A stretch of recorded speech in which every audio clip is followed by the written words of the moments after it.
देव्यं चेयं वज्वासामि मतेरन्नामीति भूतो अयानिनं पयानिनं करिमि वन्दामि नमक्सामि सत्कारिमि सम्मानिमि कल्याणं मङ्गलं देव्यं चेयं वज्वासामि मतेरन्नामीति भूतो अयानिनं पयानिनं करिमि वन्दामि नमक्सामि सत्कारिमि सम्मानिमि कल्याणं मङ्गलं देव्यं चेयं वज्वासामि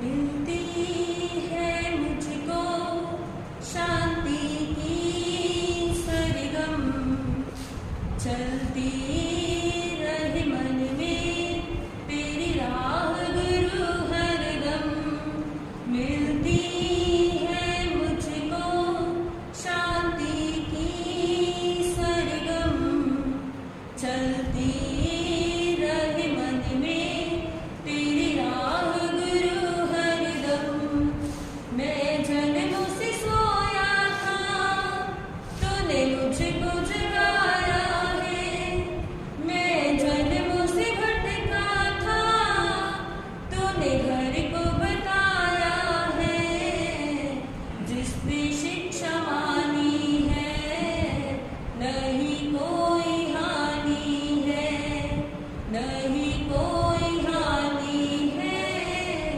जिसने शिक्षा मानी है मिलती है मुझको शांति की सरगम चलती रहे मन में तेरी राह गुरु हरदम मिलती है मुझको शांति की सरगम चलती रहे मन में तेरी राह गुरु हरदम कुछ भी नहीं पाते तेरी द्वारी चले आते कुछ भी नहीं पाते तेरी द्वारी चले आते भक्ति से घर जाते तेरे दर्शन जो पाते इस दुनिया में क्या मिल पाता खाली चले जाते टूटे नहीं तार मेरे श्रद्धा भाव का मिल गया सहारा मुझको गुरु नाम का मिलती है मुझको शांति की सरगम चलती रहे मन में तेरी राह गुरु हरदम मिलती है मुझको शांति की सरगम चलती रहे मन में तेरी राह गुरु हरदम तेरी ये शिक्षा हम भूल नहीं पाते तेरी ये शिक्षा हम भूल नहीं पाते गलती कोई होती हम जल्दी से रुक जाते तूने बचाया तूने बनाया नहीं तो भटक जाते गूंजे तेरा नाम मेरे हर सांस में तेरा ही इशारा होगा मेरे पास में मिलती है मुझको शांति की सरगम चलती रहे मन में तेरी राह गुरु हरदम मिलती है मुझको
चलती रहे मन में तेरी राह गुरु हरदम। मैं जन्म से सोया था, तूने मुझको जगाया है। मैं जन्म से भटका था, तूने घर को बताया है। जिसने शिक्षा मानी है, नहीं कोई हानि है, नहीं कोई हानि है। जिसने शिक्षा मानी है, मिलती है मुझको शांति की सरगम। चलती रहे मन में तेरी राह गुरु हरदम।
श्यामल संघीय महामंत्री पूज्य गुरुदेव श्री सौभाग्यमणि जी महाराज साहब, योग पुरुष और पांडे भगवान श्री प्रवीण ऋषि जी महाराज साहब, माम जीवा निर्मात्री श्रमणी स्वामी सदगुरुवर्या डॉक्टर श्री रवि रश्मि जी महाराज साहब के पावन चरण कमलों में वंदन नमस्कार करने के पश्चात उपस्थित भव्य आत्माओं, आज बात कर रहे हैं उस पुण्य की जिससे आपकी अलमारी कांपती है। आज उस पुण्य की बात कर रहे हैं जिसका सीधा संबंध आपके वस्त्रों से जुड़ा हुआ है। वो वस्त्र जो आप रोज पहनते हो, धोते हो, प्रेस करते हो, अलमारियों में सजाते हो। कितने डिजाइन के हैं वो अलमारियों में वस्त्र, रंग बिरंगे हैं, रेशमी है, कॉटन के हैं, फैशनेबल है। फिर देखिए कोई अपने माँ बाप ने दिया है, कोई खुद खरीदा है, कोई कहीं से आया है। वो सारे जो वस्त्र हैं उससे संबंध है आज के पुण्य का, वही वस्त्रों की बात है। मेरा सवाल ये है कि आपने कभी उन वस्त्रों में से अपना कोई वस्त्र कभी किसी गरीब को दिया है? दिया है? अगर दिया है तो बधाई है आपको, और अगर नहीं दिया है तो आज ही जा करके उस अलमारी से अपना एक अच्छा सा वस्त्र दे करके किसी गरीब को दान कर दे। ये वस्त्र पुण्य के अंतर्गत आया करता है। आज यदि आप किसी जरूरतमंद को वस्त्र दान करोगे तो कल को रेमंड के मॉडल बनोगे अगले जन्म में। और अगर आज तुम किसी जरूरतमंद को वस्त्र दान नहीं करोगे तो याद रखना कल को तुम्हें छत्ता भी मांग करके ही सिर पर ढकना पड़ेगा, और तो मिलना ही क्या। ये सारे आज जो तुम्हारी अलमारी में दर्जनों जो वस्त्र हैं वो सजे पड़े हैं, वो इसलिए सजे पड़े हैं कि तुमने करके ये महान पुण्य प्राप्त किया था। और इसलिए तुम्हारे अलमारियों में आज दर्जनों जो जोड़े हैं वो वस्त्रों के सजे पड़े हैं। यदि आज इस जन्म में वस्त्र दान नहीं करोगे तो अगले जन्म के लिए ये सारा पुण्य खाली हो जाएगा। अगले जन्म में स्थिति ये होगी कि मांग करके छाता भी उधार लेना पड़ेगा और वस्त्रों के लिए भी किसी के मुंह की तरफ देखना पड़ेगा। और अगर वस्त्र दान करते चले जाओगे इसी प्रकार राजा महाराजा की तरह से उन वस्त्रों के दाता भी बनोगे और उन वस्त्रों के उपभोक्ता भी बनोगे।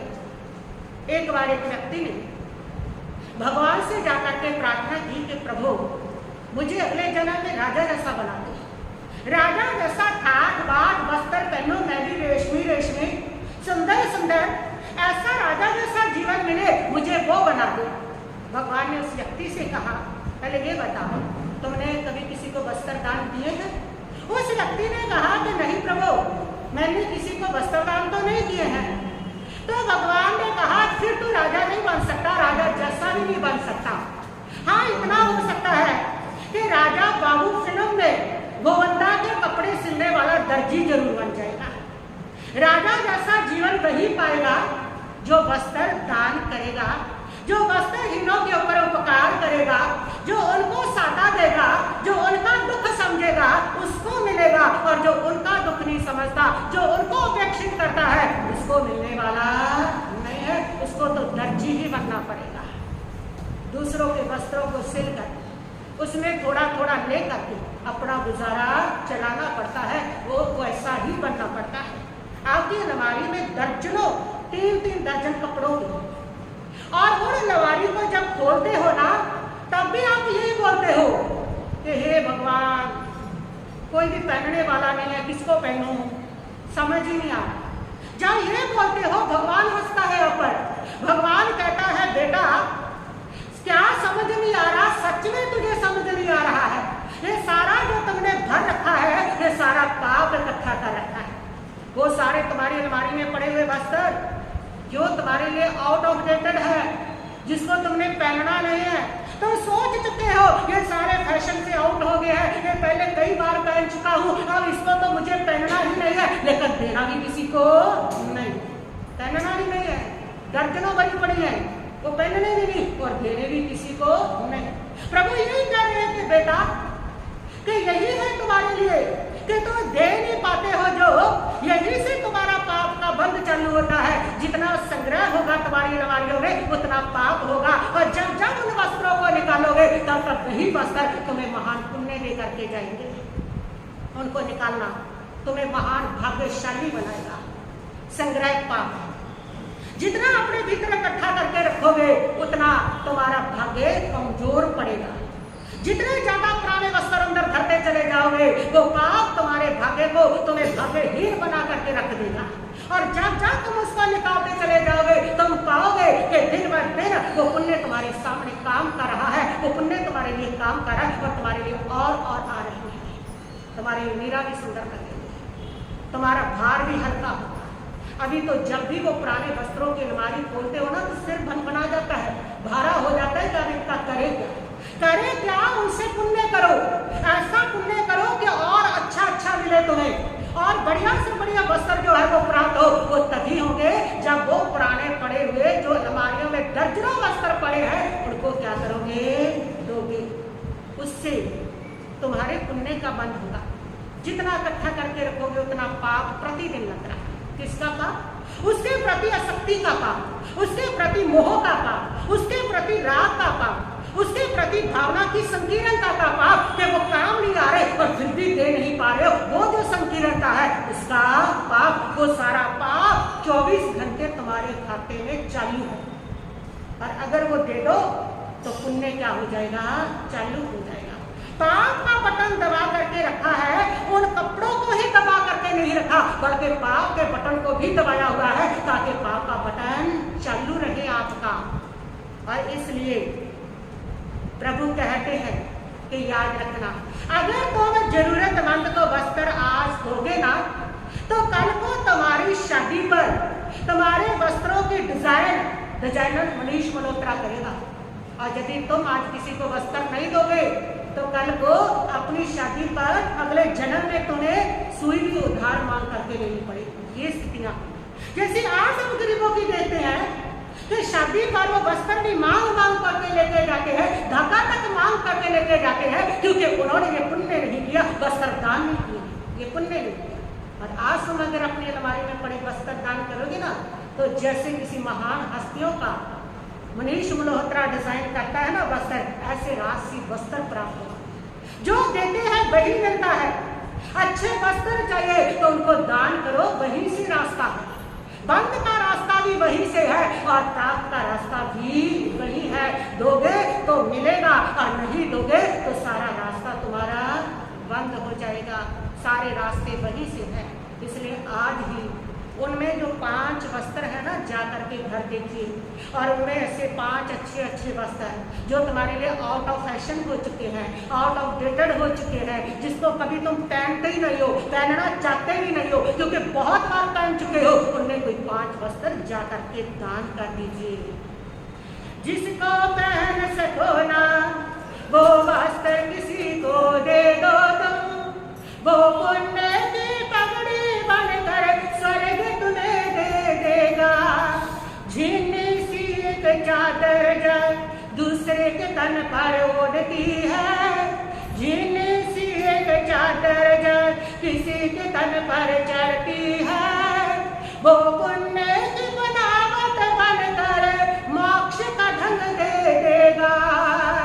झिन्नी सी एक चादर जब किसी के तन पर चढ़ती है, वो पुण्य की बनावट बनकर मोक्ष का ढंग दे देगा।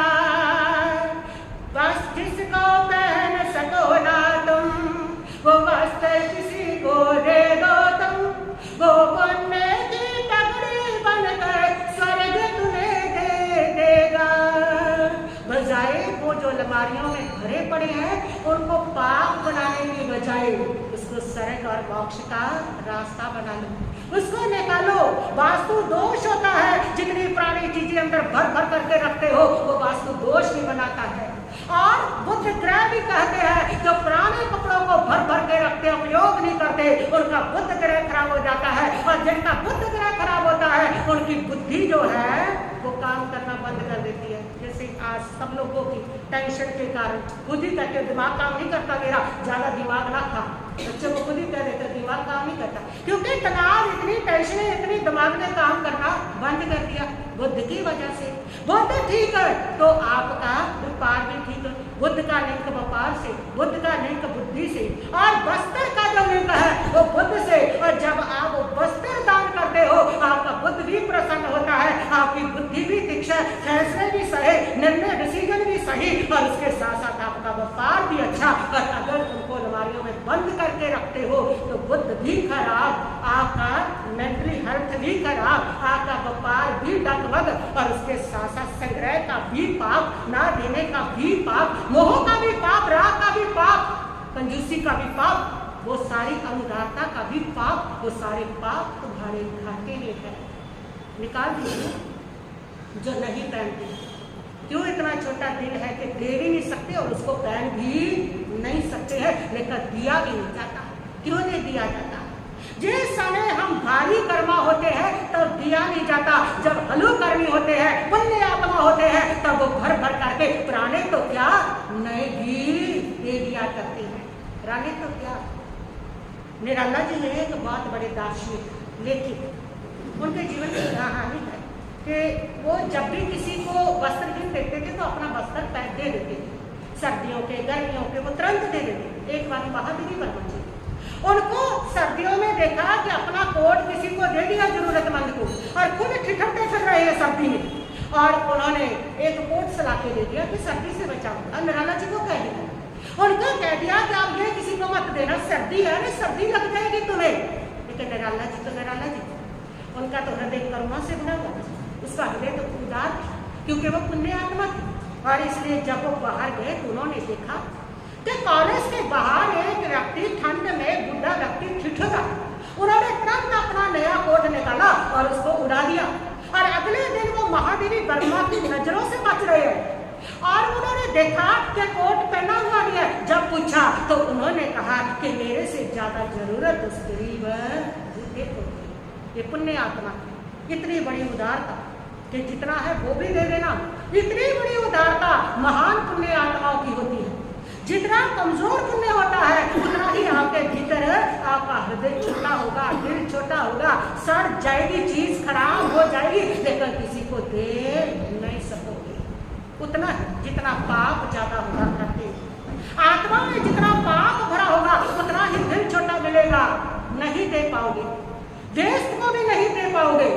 और वही पाप आगे और पाप को बढ़ाएगा। पाप से पाप बढ़ता है, पुण्य से पुण्य बढ़ता है। जब देते चले जाते हो उससे और पुण्य बढ़ता है, और जब रखते चले जाते हो उससे और जो पाप है वो बढ़ता चला जाता है, बढ़ता चला जाता है। ये वस्त्र जब आप किसी को देते हो तो केवल उसका कान्य नहीं ढकते हो, आप उसको आत्म सम्मान देते हो, उसको गौरव देते हो, उसके साथ साथ उसका आत्म बल भी बढ़ाते हो। जब किसी को वस्त्र मिलते हैं तो नेचुरली ही उसकी आत्म बल बढ़ जाता है। आपने देखा कभी वस्त्र देखे कि कैसे उनके चेहरों के ऊपर खुशी आती है। एक सूट पकड़ते हैं, चाहे तुमने 100 रुपए का ही दिया, लेकिन चेहरे के ऊपर एक आनंद, एक खुशी आती है। इससे उनका सम्मान बढ़ता है, इससे उसका आत्म बल बढ़ता है, इससे उनकी आत्म शक्ति बढ़ती है। बहुत बड़ा पुण्य है किसी का सम्मान बढ़ा देना, किसी का आत्म बल ऊपर उठा देना, किसी की आत्म शक्ति को मजबूत बना देना। ये बहुत बड़ा धर्म है, बहुत बड़ा पुण्य है। और जब आप देते हो ना तो उसका आत्म सम्मान बढ़ता है। एक गरीब बुढ़िया रोज मंदिर आया करती है और उसके ना फटे पुराने कपड़े, वो भक्ति करती और चली जाती, मंदिर आती और चली जाती। एक बार किसी व्यक्ति ने उसको सुंदर सुंदर 2-3 ड्रेसें दी, महंगी महंगी और सुंदर सुंदर। जब उसने वो ड्रेसें ली, जाके पहनी, तो अगले दिन वो कभी मंदिर नहीं आया। जब उसकी जांच की गई, पता चला कि वो सारा संसार छोड़ कर के साधु धर्म के मार्ग पर चल पड़ी है, वो साध्वी बन गई है। और जब उससे बात की तो उसने बताया कि उन कपड़ों ने मुझे इतना सम्मान दिया, इतना सम्मान दिया कि मेरे भीतर का आत्म बल जागृत हुआ, और उस सम्मान को पा करके मेरा भक्ति में मन लग गया, संयम में मन लग गया।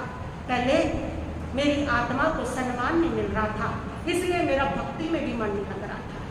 भक्ति करती थी लेकिन उसमें मन नहीं लगता था, क्योंकि मेरे पास आत्म सम्मान नहीं था। तो किसी के जीवन को सम्मान देना उसको मोक्ष की ओर मोड़ना है, उसको धर्म की ओर मोड़ना है। और इसलिए हमारा पहला कर्तव्य है, पहला फर्ज है कि हर जीवन को सम्मान दिया जाए, क्योंकि हर जीवन में भावी परमात्मा सिद्ध विराजमान है। हर जीवन में हर जीवन को सम्मान दो, उससे उसका मन मोक्ष की ओर मुड़ेगा ही मुड़ेगा। वस्त्र पहनना व्यक्ति की लज्जा को ढकना है, वस्त्र पहनना उसके साथ साथ उसको गौरव और गरिमा प्रदान करनी है। जब आप किसी को वस्त्र देते हो, और ये वस्त्र जो देते हैं वही पाते हैं। आपको पता है जिस समय द्रौपदी का चीरहरण किया जाता था, उससे सारे वस्त्र छीने जा रहे थे। उस समय जो द्रौपदी है उसके सामने बहुत भयंकर पल था कि इस प्रकार अगर चीरहरण हो गया तो ऐसी शर्मिंदगी, ऐसी बदनामी मेरी होगी जो किसी की नहीं हुई, और मैं जिंदा भी नहीं रह सकूंगी। लेकिन उस समय द्रौपदी का चीर बढ़ गया। श्री कृष्ण ने सनातन धर्म में कहते हैं बढ़ गया, नमकार महामंत्र का स्मरण किया, ऐसा जैन धर्म कहता है कि उसका चीर बढ़ गया, शक्ति बढ़ी उसकी, और उसका चीर बढ़ गया। और वो चीर क्यों बढ़ा? क्योंकि द्रौपदी ने त्रिपुरा भवा में वस्त्र दान किए थे, इसलिए आज उनका जो वस्त्र है वो चाह करके भी कोई छीन नहीं सका, उनका वस्त्र कोई ले नहीं सका। और जो वस्त्र देते नहीं है उनके वस्त्र तन से अपने आप उतर जाया करते हैं। उनको वस्त्र देने वाला कोई मिलता भी नहीं है, रो रो करके उनको वस्त्र मांगने पड़ते हैं। लेकिन जो वस्त्र देते हैं और उनका वस्त्र चाहे कितनी बड़ी शक्ति हो, वो भी उनके वस्त्रों को कभी छीन नहीं सकता। कोई संकट, कोई मुसीबत, कोई कष्ट, ये देने का फल हुआ करता है। इसलिए मैं जरूर चाहूंगी कि आज वस्त्र दान के ऊपर आप सुन रहे हैं। परमात्मा ने 9 प्रकार के मूल पुण्य कहे, ये तो बहुत प्रकार के पुण्य, लेकिन 9 मूल कहे। और 9 मूल पुण्यों में आज जिस पुण्य की बात करें वो वस्त्र पुण्य है। पहला पुण्य था अन्न पुण्य, अन्न दे करके पुण्य कमाया जाता है। दूसरा पुण्य था पान पुण्य, पानी दे करके पुण्य कमाया जाता है। तीसरा पुण्य था लयन पुण्य, यानी कि स्थान देना, जगह देनी किसी जरूरतमंद को और उसको सिर ढकने के लिए छत देनी, वो स्थान पुण्य है। लयन पुण्य कल सुना आपने, सोने के साधन देना। और आज पांचवें पुण्य की बात कर रहे हैं, वो 9 पुण्यों में, और वो पुण्य है वस्त्र पुण्य, वस्त्र दान करना। याद रखिए, जब नया साल आता है ना, नए साल पर पहली ड्रेस आप जरूरतमंद के लिए निकाल दीजिए। पूरा साल आपका पुण्य के साथ चलेगा, पूरा साल आपका सौभाग्य बन जाएगा। पूरे साल में आने वाले अनेक संकट जो है वो पुण्य की ढाल उसको अपने आप उसको क्या कर देगी, दूर कर देगी। पहले साल पर पिकनिक मत बनाइए। पहले दिन पर जनवरी में क्लब ज्वाइन कर लिए, डांस कर लिए, ये कर लिया, वो कर लिया, खुद नए कपड़े पहन लिए। इससे क्या है, इससे तो पाप का बंद ही है। और नया साल पर अगर पुण्य का बंद करना है तो एक बढ़िया सी ड्रेस किसी गरीब को दे दीजिए, या फिर आप कुछ लोग मिल करके एक ऐसी संस्था बना लीजिए, ट्रस्ट बना लीजिए। 20-25 लोग मिल करके थोड़े थोड़े पैसे डालिए और डाल करके वस्त्र खरीदिए और देखिए कि कौन व्यक्ति है जिसको वस्त्र की जरूरत है, जो बिना वस्त्र के सर्दियों में सो रहा है और पहनने के बिना ही अपनी लज्जा का अनुभव कर रहा है, उसके पास कपड़े नहीं है। उन गरीबों को वस्त्र बांटिए, ये आपका वस्त्र पुण्य हो जाएगा।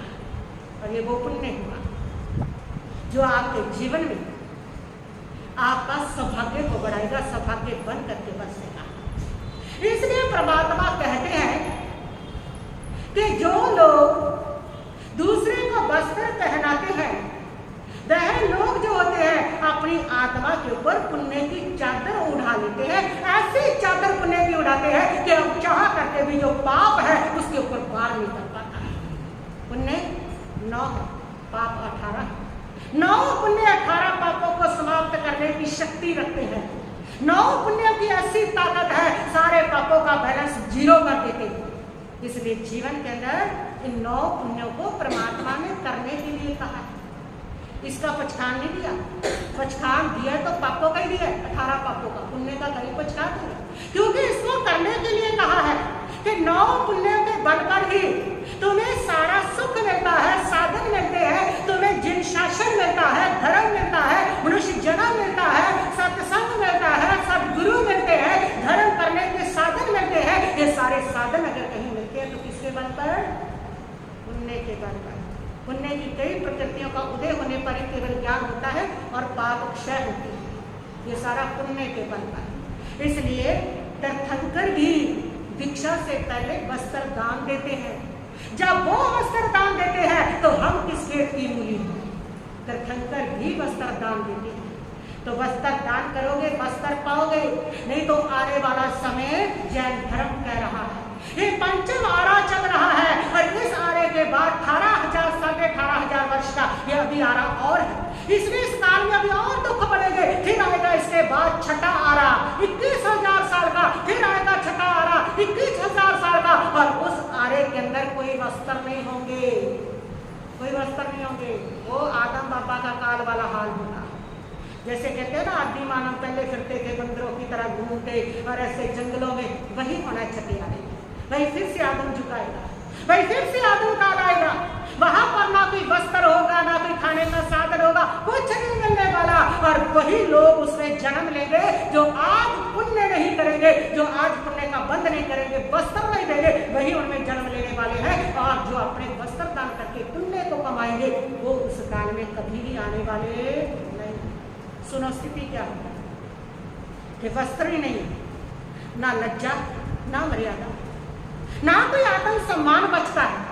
वस्त्र ही नहीं तो आत्म सम्मान कैसे बचेगा? आत्म सम्मान आपका बनता है वस्त्रों के साथ। ना उनका कोई आत्म सम्मान, ना मर्यादा, ना शील, ना धर्म, सिर्फ नर्क होगा उस धरती के ऊपर। और वो होंगे दीनहीन, बिना वस्त्रों के इस प्रकार मारे मारे फिरते होंगे, उन वस्त्रों को तरसते हुए, ना गर्मी से बचाव कर पाएंगे, ना सर्दी से बचाव कर जाएंगे। सुनो वो कैसा नर्क होगा। और वही लोग होंगे जो पुण्य की कमाई नहीं करेंगे, जो धर्म की कमाई नहीं करेंगे, वही लोग उसमें पहुंचेंगे।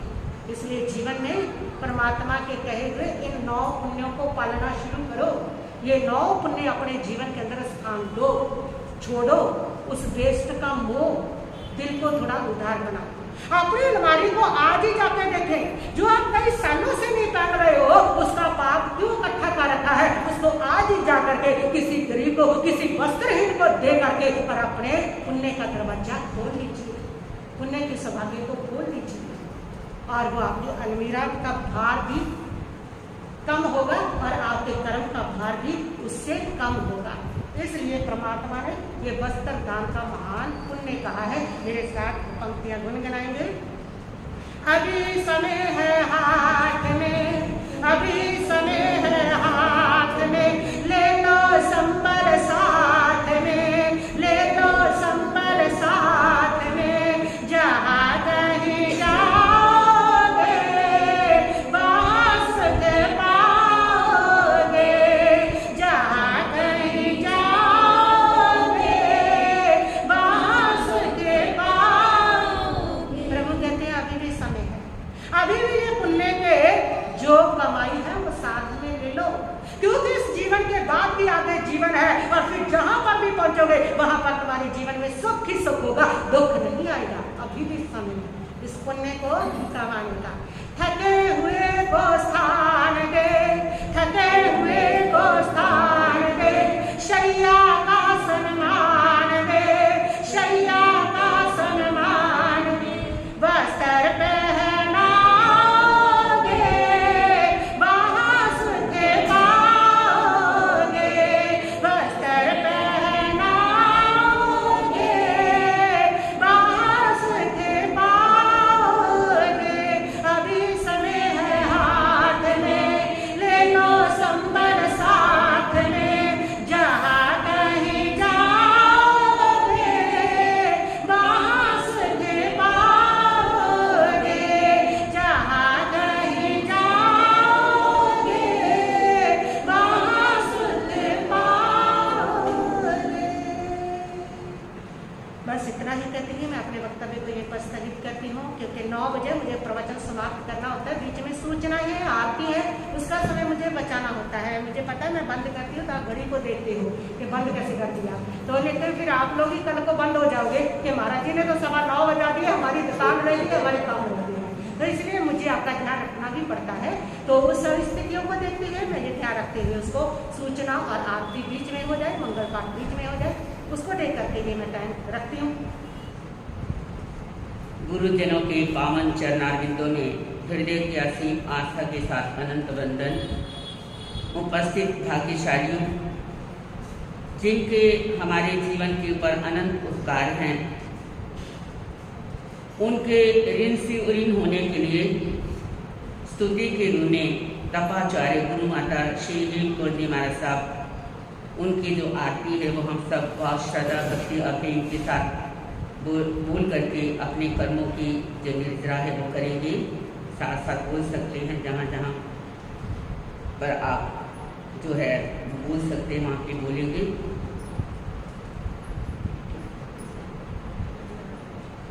ओम जय गुरनी मैया श्री हेमकुमार मैया, चरण शरण में आए, चरण शरण में आए, पार करो नैया। ओम जय गुरनी मैया, नगरी आपने जनमनिया, नैया आपने जनमनिया, पिता गुरु मुख जय कौर को, पिता गुरु मुख जय कौर को धन्य धन्य किया। ओम जय माघ सुदी पूर्णिमा सिर सादी शानी, नैया सिर सादी शानी, मोहन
विश्व कीर्तिमान संस्थापिका संस्थारा साधिका सद्गुरुवर्या श्री हेमवती महाराज की। आज के लिए आप लोगों का नियम कि आज आप बंद गोभी नहीं खाएंगे, बब्बू गोशा का त्याग, बेर का त्याग, और उसके साथ साथ जो है वह बर्फी का त्याग। यानी इन चीज़ों में से आप जो भी त्यागना चाहें, आपकी इच्छा है, आपके धारा अनुसार पचखान और शहद मक्खन का त्याग रहेगा। किसी भी चीज़ में से जूठा नहीं छोड़ेंगे, इस बात का आप उपयोग रखेंगे, विवेक रखेंगे। आपके धारे अनुसार पचखान, दिन दिन अनुसार ऐसा प्रसन्न त्याग पूछ से। आज आशा सत्संग प्रेमियों का हृदय की गहराई से स्वागत करती हूँ। उसके साथ साथ लुधियाना से परमेश जी और माधवी जी, यानी माधवी जी जिन्होंने मुरली मैया के ये जो हम 100 साल जो है वो मनाया था, यानी उनका जन्म दिवस, उसके उपलक्ष्य में इन्होंने तपस्या शुरू की थी। तो आज इनका 600वां उपासना है।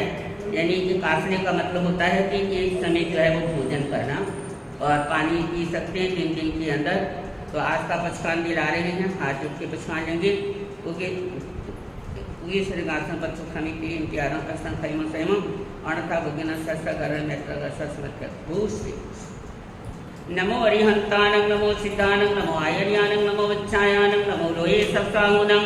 येषु पंच नमो कारो सपावपनासुनो मंगलान सब्देषु पड़महमे मंगलम।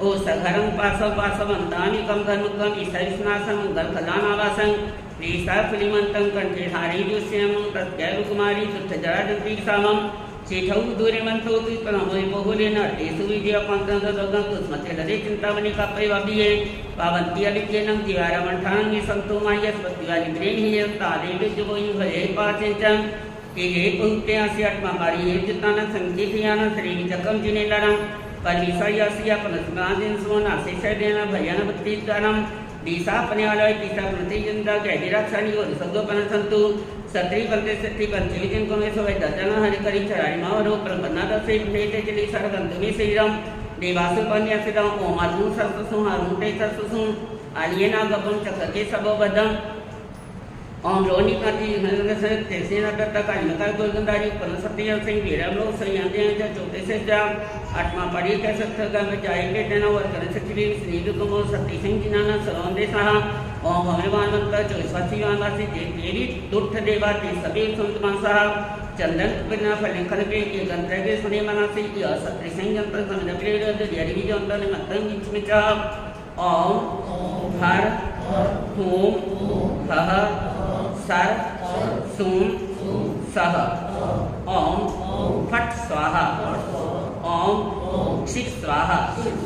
170 तीर्थंकर भगवंतों की, 24 तीर्थंकर भगवंतों की, 20 विहरमानों की, विश्व के सभी महान पुरुषों की।